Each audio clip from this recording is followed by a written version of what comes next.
রাজ্যে চলমান special intensive revision প্রক্রিয়ায় প্রায় ১৪ লক্ষ ভোটার ফর্মকে অসংগ্রহযোগ্য হিসেবে চিহ্নিত করেছে নির্বাচন কমিশন।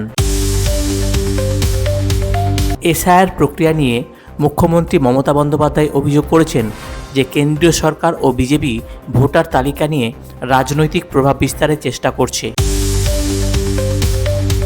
ভোটার তালিকা সংশোধনের কাজ করতে গিয়ে কয়েকজন বিএলআরওর মৃত্যুতে ক্ষোভ ছড়িয়েছে এবং রাতভর বিক্ষোভের পর বিএলওরা ১৩ দফা দাবি জমা দেন রাজ্যের সিইওর কাছে। এসআইআরের মাধ্যমে এনআরসির মতো প্রক্রিয়া চালানোর চেষ্টা হচ্ছে বলে দাবি করেছেন মুখ্যমন্ত্রী, জানিয়ে রাজ্য কেন্দ্রের সম্পর্কে নতুন টানাপোড়েন দেখা দিয়েছে। নির্বাচন কমিশনের মতে ভোটার তালিকায় পরিবর্তন আনতে গিয়ে ১৪ লক্ষের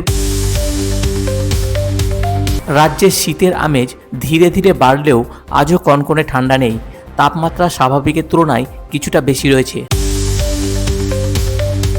কেন্দ্রীয় নেতা অনুরাগ ঠাকুর অভিযোগ করেছেন, পশ্চিমবঙ্গ এখন দুর্নীতি ও অপরাধে ভরপুর এবং শাসক দল তার দায় এড়াতে পারছেন না।